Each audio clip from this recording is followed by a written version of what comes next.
Video शुरू होने से पहले आपको ये बता दूं कि इस वीडियो में थॉर लव एंड थंडर के स्पॉयलर्स है। तो अगर आपने अभी तक मूवी नहीं देखी है तो आप चाहो तो इस वीडियो को वॉच लेटर में भी ऐड कर दो। मूवी देखने के बाद ये वीडियो भी देख लेना। और जो ये वीडियो है ये फेस कैम वीडियो ही होगी, ज़्यादा कुछ इसमें देखने का तो है नहीं, सुनने का ही है। तो आप चाहो तो वीडियो की स्पीड भी बढ़ा सकते हो, कम से कम 1.5x यूट्यूब पे आप कर सकते हो।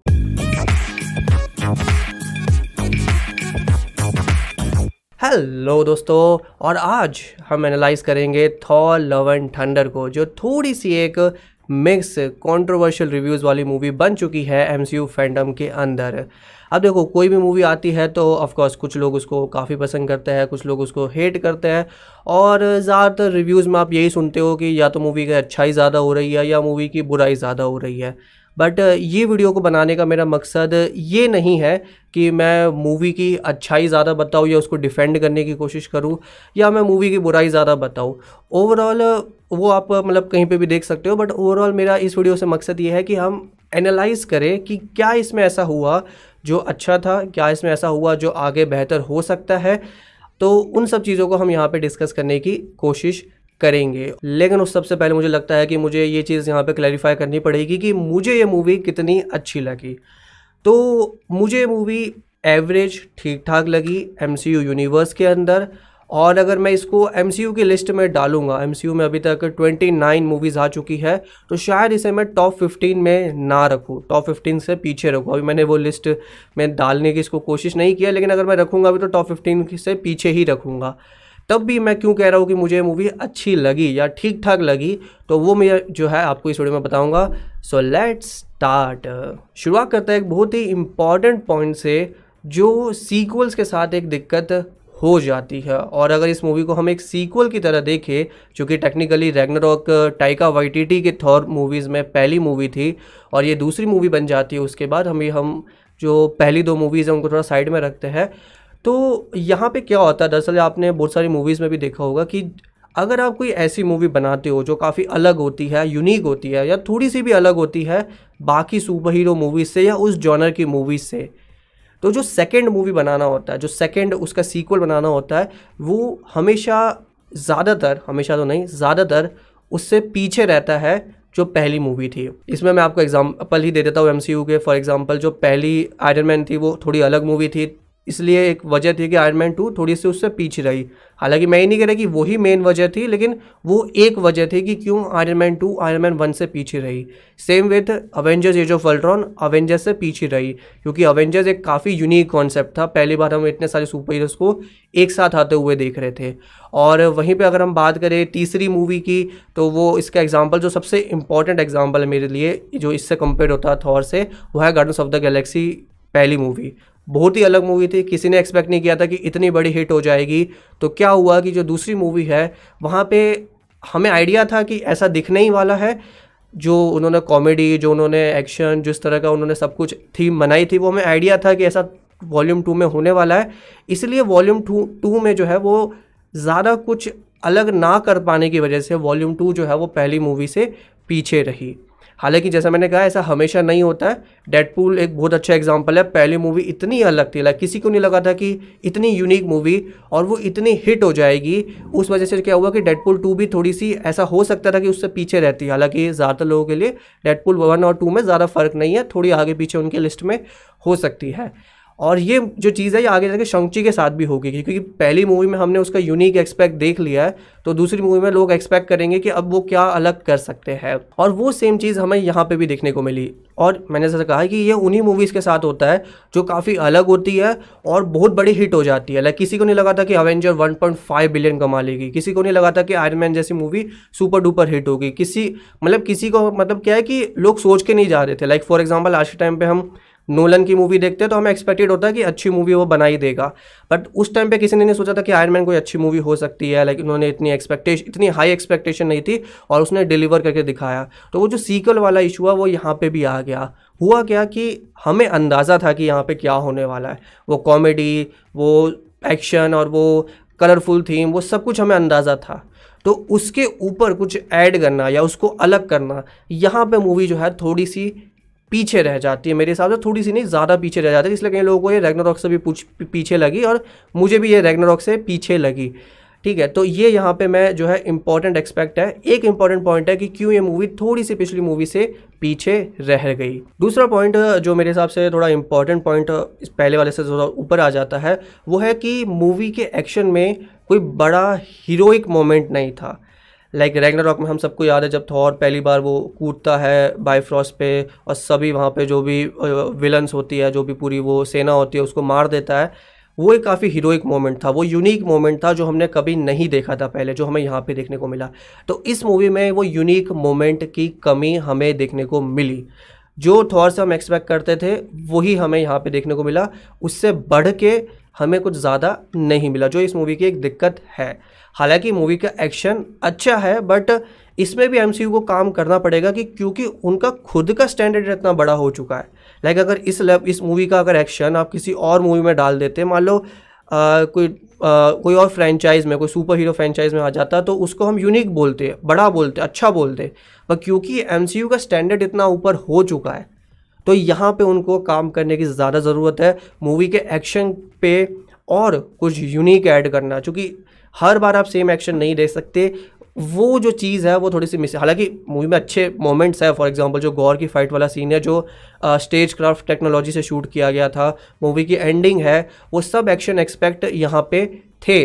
बट वही बात है ना कि एमसीयू फैन जो आज के टाइम पे है वो क्यों है, क्योंकि एमसीयू ने उसका ट्रस्ट बनाया है कि हम हमेशा कुछ अच्छा देंगे, अलग देंगे। तो जो फैंस है, मार्वल फैंस है, वो कुछ एवरेज एक्सपेक्ट नहीं कर सकते। और जो मैं वही तो कह रहा हूँ, ये जो चीज़ थॉर लव एंड थंडर में दिखाई है, जो शायद किसी और फ्रेंचाइज में बहुत यूनिक मानी जाती, बहुत अच्छी मानी जाती, मार्वल की जो लेगेसी है उसमें एवरेज बन जाती है। और यहाँ पे मैं उन लोगों को ही डिफेंड कर रहा हूँ जो कह रहे हैं कि भैया मूवी हमें अच्छी नहीं लगी। मैं उन्हीं को एक पॉइंट दे रहा हूँ कि हाँ, आपका यहाँ पे ये पॉइंट सही आता है कि मूवी में एक हीरोइक मोमेंट थी और कुछ बड़े मोमेंट्स की कमी देखने को ज़रूर हमें यहाँ पे मिल गई। तीसरा जो पॉइंट है वो है ओवर कॉमेडी। अब ओवर कॉमेडी से हम बात कर लेते हैं। और हो क्या रहा है कि जिन लोगों को मूवी अच्छी लग रही है वो कह रहे हैं कि हाँ हमें तो कॉमेडी अच्छी लगी, और जिन लोगों को अच्छी नहीं लग रही वो कह रहे हैं कि अब ये कॉमेडी हटा दो, एमसीयू मूवी में हमें कॉमेडी चाहिए ही नहीं, कॉमेडी बेकार है, ये है वो है। ठीक है, बट अगर हम डीपली एनालाइज करें एमसीयू मूवीज़ में, तो एमसीयू मूवीज़ में कॉमेडी उनके लिए काफ़ी बढ़िया एक्सपेक्ट रहा है, उनके हिट होने की वजह रही है। क्योंकि कॉमेडी एक ऐसी चीज़ है जो सबको पसंद आती है, बच्चा हो बड़ा हो। अब जो सुपर हीरो कॉन्सेप्ट्स होते हैं वो थोड़े से ऐसे हो सकता है कि हाँ यार, मतलब कई लोगों को इतना समझ नहीं आएंगे, लेकिन वो कॉमेडी देखने के लिए आ जाएंगे। लाइक कॉमेडी और अच्छा एक्शन ही, मतलब हम फैंस को छोड़ के जो नॉर्मल ऑडियंस जाती है वो एक एक्सपेक्टेशन लेके जाती है कि हाँ कॉमेडी और एक्शन अच्छा देखने को मिलेगा, ये एमसीयू की एक लेगेसी हमें देखने को मिली है। और वो यहाँ पे भी आपको देखने को मिल रहा है, कॉमेडी है।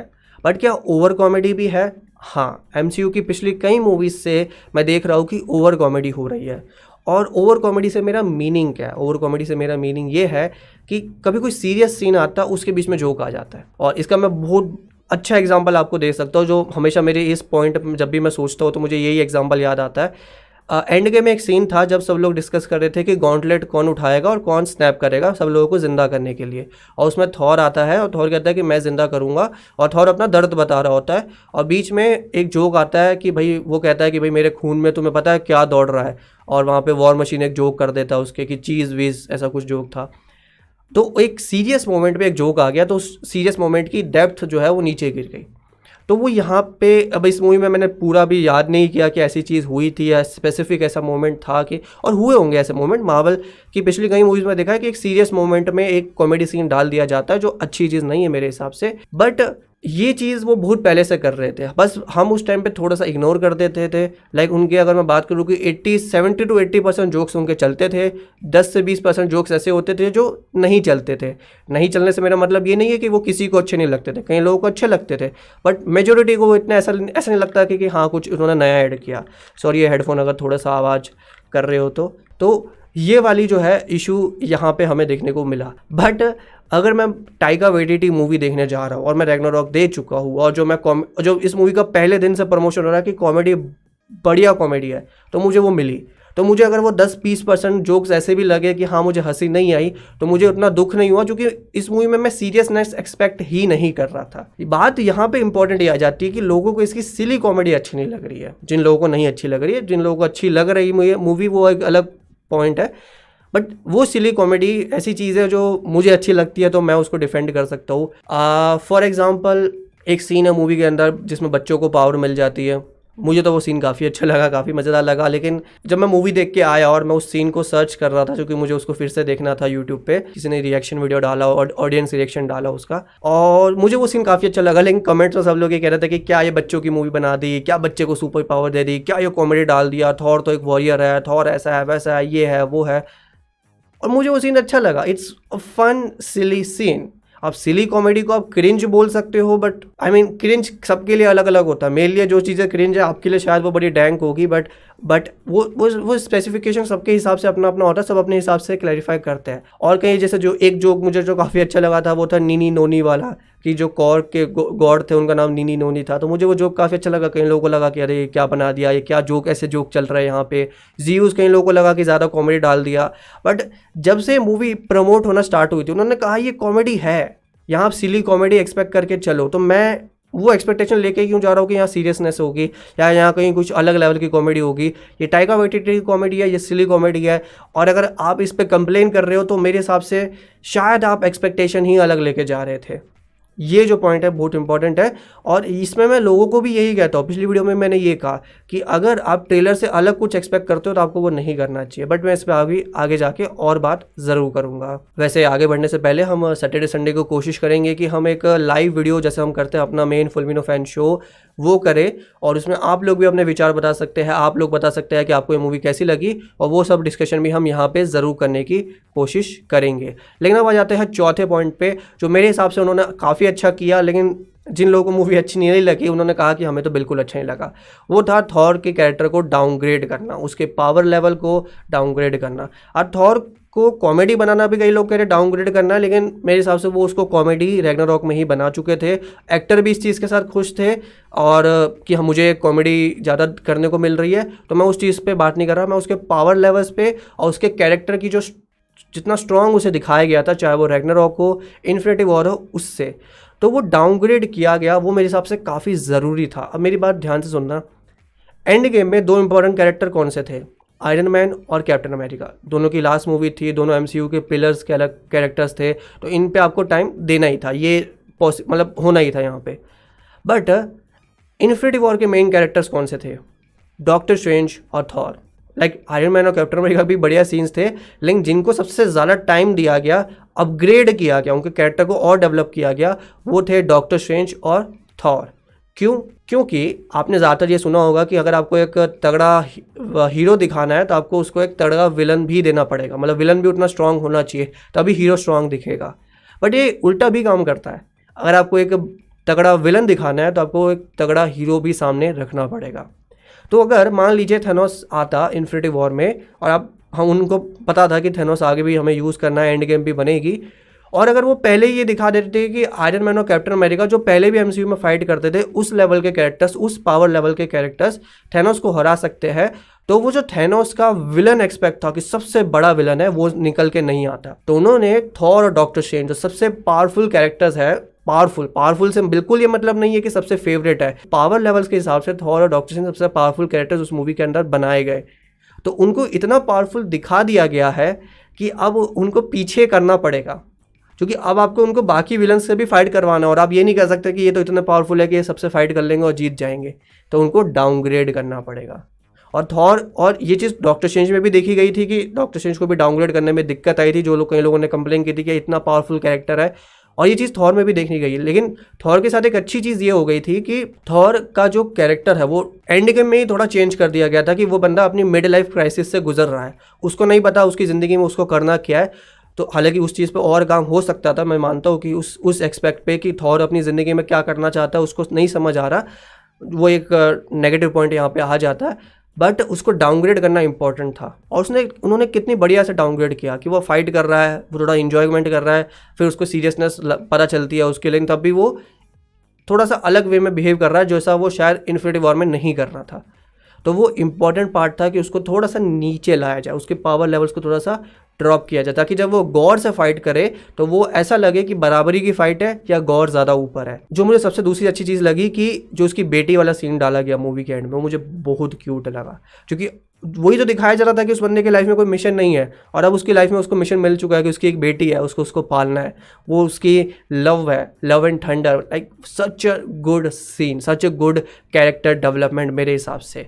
और वो थॉर के लिए इंपॉर्टेंट था कि थॉर को नीचे लाओ, थॉर की ह्यूमन साइड को पहले रखो, थॉर की वॉरियर साइड को बाद में रखो, ये एक्सपेक्ट जो है। और थॉर, जो लोग कहते हैं कि भाई इन्फिनिटी वॉर में कॉमेडी कम थी, थॉर को सीरियस बनाया गया था, इन्फिनिटी वॉर में भी कॉमेडी थी, थॉर ने भी कॉमेडी की थी। ऐसा नहीं था कि वो पूरी मूवी में बस वॉरियर वॉरियर कि मैं थैनोस को मारूंगा बन के घूम रहा था, वो भी हंसी मजाक कर रहा था। एक बार जाके फिर से देख सकते हो, वो वहाँ पे भी हंसी मजाक कर रहा था। नेक्स्ट जो एक नेगेटिव पॉइंट सच में है मूवी के साथ, वो है मूवी का विलन गॉर। एक्सपेक्टेशन, देखो मैं बिल्कुल ये लेके नहीं गया था कि क्रिश्चियन बेल को विलन बनाया तो वो बहुत खतरनाक विलन बनेगा, क्योंकि मैं केट ब्लैंचेट के साथ देख चुका था। बस फर्क ये है कि केट ब्लैंचेट को मार्वल फैंस कम जानते हैं और क्रिश्चियन बेल को सब जानते हैं बिकॉज ऑफ बैटमैन। तो मुझे पता था कि भले ये कोई बड़े एक्टर ले ले, भले ही कल को लियोनार्डो डिकैप्रियो, टॉम हैंक्स को वो थॉर का विलन बना दे, बट वो उनसे सीरियसनेस, इतनी बड़ी सीरियसनेस एक्सपेक्ट नहीं करवाएंगे। करवा सकते थे, इसको मैं बिल्कुल एग्री करता हूँ, जो मूवी का सबसे यूनिक पॉइंट बन सकता था, बट उन्होंने नहीं करवाया। तो ये एक सच में एक नेगेटिव पॉइंट था, इस चीज़ से मैं एग्री करता हूँ, ठीक है। हालांकि जिसको अच्छा लगा मैं उससे भी एग्री करता हूँ, क्योंकि मैं खुद भी इतना एक्सपेक्ट करके नहीं गया था। तो और जितना मैं एमसीयू विलन्स को देख चुका हूँ, मैं अब एमसीयू मूवी देखने जाता हूँ तो मुझे नहीं फ़र्क पड़ता कि वो विलन पे कितना टाइम दे रहा है। फ्रेंकली स्पीकिंग, उन्होंने कितने अच्छे विलन दिए, लाइक अच्छे विलन से मतलब कि लोकी, किलमॉन्गर, थैनोस, थोड़ा बहुत अल्ट्रॉन, तो और फिर और भी एग्जांपल हो सकता है, बट ज़्यादातर विलन्स को हम भूल जाते हैं। जो सब लोग कंप्लेन करते हैं एमसीयू के विलन्स याद नहीं रहते, तो मैं एक्सपेक्ट करके ही क्यों जाऊँ कि वहाँ पे विलन पे ज़्यादा फोकस किया जाएगा। हो सकता था कि वो उसके जो गॉड हेटिंग का कॉन्सेप्ट है उसको और एक्सप्लेन कर सकते थे। हो सकता था कि पहले सीन में जब वो एक गॉड को मारता है तो एक और ऐसा सीन डाला जा सकता था जहां वो एक और गॉड को मारे, या फिर वो, मुझे तो लगा था कि वो जो गॉड चेम्बर वाला सीन था, ओमनीपोटेंट सिटी वाला, वहाँ पे जाके वो किसी को मारेगा, तो वो वहाँ पे हो सकता था, बट उन्होंने नहीं डाला। बट फ्रेंकली स्पीकिंग मैं उसको एक्सपेक्ट करके भी नहीं गया था। वन मोर कैरेक्टर जिसके बारे में मैं, जैसे माइटी थॉर है, मैं ज़्यादा एक्सपेक्ट करके गया भी नहीं था, उन्होंने ज़्यादा उसको प्रमोट भी नहीं किया था, तो मुझे उसकी जितनी स्टोरी मिली मुझे तो और अच्छी लगी, क्योंकि मैं तो उसको तो बिल्कुल एक्सपेक्ट करके नहीं गया था। तो मेरे लिए तो थोड़ा सा बैलेंस हो गया कि गॉर पे थोड़ा भले कम फोकस हो गया, माइटी थॉर पे थोड़ा ज़्यादा हो गया, तो मेरी वहाँ पे थोड़ा मुझे खुशी मिल गई। और लास्ट पॉइंट इस पर आ जाता है कि एमसीयू के फ्यूचर को लेकर और बाकी चीज़ों को लेकर कि it is time to manage our expectations and why it is important and why. इसमें मुझे लगता है कि मार्वल की कोई बहुत बड़ी गलती नहीं है। मैं ये नहीं कह रहा कि मार्वल इतनी अच्छी मूवी बनाई है और आपको बिना बात में बुरी लग रही है। आपको अगर बेकार लग रही है, आपकी मतलब बिल्कुल हक है आपको बोलने का मुझे बेकार लग रही है, बट इसमें इंपॉर्टेंट मैं आपको एक चीज़ बताता हूँ। फेज़ 3 आप ले लो, फेज़ 3 में इन्फिनिटी वॉर और एंड गेम हम सबको याद है, सब लोग यही, बहुत सारे लोग अब ये कहते हैं कि भैया एंड गेम के बाद कोई अच्छी मूवी नहीं बन रही। सो लेट्स सी कि इन्फिनिटी वॉर और एंड गेम के बीच में और कौन कौन सी मूवीज़ आई थी। Spiderman Far From Home, Captain Marvel, Antman and the Wasp. I mean ये मूवीज़ को तो मैं बिल्कुल अपनी टॉप 15 में नहीं रखने वाला एमसीयू मूवीज़ की लिस्ट में। 29 मूवीज़ में से मैं 15 में नहीं रखूंगा, लेकिन क्योंकि उस टाइम पे हमारा फोकस इन्फिनिटी वॉर और एंड गेम पे ज़्यादा था, तो हम इन्हें थोड़ा सा निकल गए, बीच में निकल गए, मतलब पतली गली से निकल गए आगे। ब्लैक पैंथर अच्छी आई थी, रैग्नारॉक अच्छी थी, पर स्पाइडरमैन होमकमिंग क्या उतनी बढ़िया थी, शायद मैं उसको टॉप 15 में रखूँ, बट क्या वो टॉप लेवल की मूवी थी? क्या guns of the Galaxy volume 2 top level की थी? क्या डॉक्टर स्ट्रेंज एकदम मतलब टॉप 5 पे आ जाती थी? नहीं। फेज़ 3 में भी कहीं ऐसी, फेज़ 2 में भी कहीं ऐसी मूवीज़ है, फेज़ 1 में भी है, जो बिल्कुल हमारी टॉप लिस्ट में नहीं आएगी। तो मेरा कहने का मतलब ये है कि मार्वल अब भी जो मूवी बनाएगा, वो ऐसा नहीं कि हर मूवी जो बनाएगा वो आपकी टॉप 10 फेवरेट एमसीयू मूवीज़ की लिस्ट में आ जाएगी और सारी पिछली मूवीज़ से अच्छी होगी। वो एक्सपेक्टेशन लेके मत जाओ, और ये मैं आपके भले के लिए कह रहा हूँ।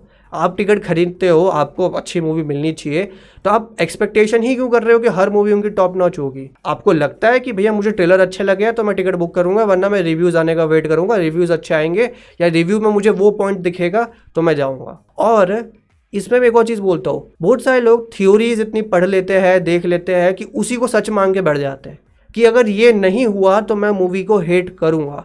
मतलब किसी ने लिखा था एक बार कि गॉड बॉम्ब अगर मुझे यहाँ पे नहीं दिखा तो मैं मूवी को बेकार मानूंगा, अगर मुझे यहाँ पे थॉर के वेरिएंट्स नहीं दिखे तो मैं मूवी को बेकार मानूंगा। कब उन्होंने टीज किया कैसे वेरिएंट्स होने वाले हैं? उन्होंने तो नहीं किया टीज, आप लेके बैठे हुए कैसे वेरिएंट्स दिखने वाले हैं। तो गलती किसकी है यहाँ पे, मेरी या उनकी? मतलब सिंपल, अगर मैं कुछ सोच के जा रहा हूँ कि यहाँ पे मुझे ये तो दिखना ही चाहिए, तो गलती किसकी है? और फिर से मैं ऐड कर रहा हूँ, खुद सोच के जाओ, सिर्फ ये सोच के मत जाओ कि मार्वल की मूवी आ रही है तो हर हिट ही होगी। आपको नहीं लगता कि आपको ट्रेलर इतने अच्छे लग रहे हैं, आपको लग रहा है कि मैं जो मूवी से एक्सपेक्ट कर रहा था वो है ही नहीं, ट्रेलर जो आपको टीज करता है उतनी एक्सपेक्टेशन लेके जाओ। अगर इस मूवी ने टीज किया कि कॉमेडी अच्छी है तो कॉमेडी देखने के लिए जाओ, और कुछ एक्सपेक्टेशन लेके मत जाओ कि यहाँ पे मतलब गॉर एकदम खतरनाक विलन बनेगा और कि जो थॉर है वो एकदम मतलब आसमान तोड़ देगा, ऐसा कैरेक्टर डेवलपमेंट होगा, नहीं होगा। तो एक्सपेक्टेशन भी अपनी ढंग से बना के जाओ, ठीक है, चाहे वो थ्योरीज के मामले में हो, चाहे मूवी से पहले जो हम इतना इमेजिन कर लेते हैं कि ऐसा ऐसा होगा। इसमें मैं उनकी तरफ से ये बोल सकता हूँ कि उन्होंने वो ट्रस्ट बिल्ड किया है, बट इसका मतलब हमारा ये नहीं है कि हम उनसे भी उतनी ही बड़ी एक्सपेक्टेशन रखें। हमें शंची भी मिली है जो एक अच्छी मूवी थी, मेरे हिसाब से बहुत अच्छी मूवी थी, मुझे एटर्नल्स काफ़ी अच्छी लगी थी। नो वे होम भी मिली है जो हमें काफ़ी अच्छी लगी थी। और जो लोग ये कह रहे हैं कि यहाँ से MCU का डाउन पीरियड स्टार्ट हो गया है, तो आपको मैं बताना चाहता हूँ 2013 के बारे में। अवेंजर्स सबसे बड़ी मूवी, 1.5 बिलियन, सबने कहा कि अब तो मार्वल की सारी मूवी चलेगी।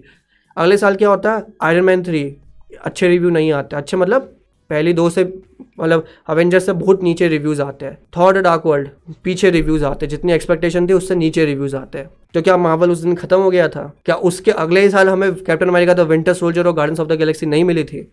मिली थी ना। तो उनकी हर मूवी सुपरस्टार नहीं हो सकती, कुछ मूवीज वो बनाएंगे जो हो सकता है आपकी सबसे लास्ट फेवरेट मूवीज में से हो। तो आप भी इमेजिन करके क्यों जा रहे हो कि भैया उनकी हर movie top of the line होगी। फेज 3 में भी इस लेवल की, जैसे मैंने आपको बताया कि इस लेवल की मूवीज बनी थी जिसको शायद मैं अपने टॉप 15 में भी ना रखूं, बट जस्ट बिकॉज उस टाइम पे इन्फिनिटी वॉर और एंड गेम चल रहा था, तो हम में से ज्यादातर लोगों ने उन मूवीज को मिस कर दिया, वो साइड में निकल गई। बट जिस साल एंड मैन द वास्प आई थी, उस साल इन्फिनिटी वॉर भी आई थी, उस साल ब्लैक पैंथर भी आई थी। सो जस्ट माई थिंग कि ज़्यादा एक्सपेक्टेशन मत लेके चलो कि ये स्टूडियो जो बनाएगा वो मास्टरपीस होगा या टॉप ऑफ द गुड होगा, लाइक गुड होगा कम से कम, मतलब टॉप ऑफ द लाइन या गुड होगा, मैंने दोनों को मिक्स कर दिया, बट गुड होगा, हो सकता है एवरेज भी हो। तो आप अपनी एक्सपेक्टेशन मैनेज करके जाओ, ये मेरा पॉइंट है। और ये थोड़ा अलग तरीके से मैंने आज वीडियो बनाई है, जो कि मुझे लगा था कि इसको एडिट करने बैठूंगा तो काफ़ी टाइम लग जाएगा, तो मैंने ऐसा फेस कैम बनाने की कोशिश की। अगर आपको अच्छा लगा तो आप इस वीडियो को लाइक कर सकते हो। आपके अगर कोई पॉइंट्स है, एनालिसिस वाले पॉइंट्स है, ये नहीं कि ना मुझे मूवी बेकार लगी, मुझे मूवी अच्छी लगी, आप एक्चुअल में आपके क्या पॉइंट्स है कि मुझे मूवी अच्छी लगी या बुरी लगी, आप कमेंट करके बता सकते हो। और लाइक करने का मैंने आपको बोल ही दिया है, यही भी करता है वीडियो का end. Thank you for watching this video, bye bye.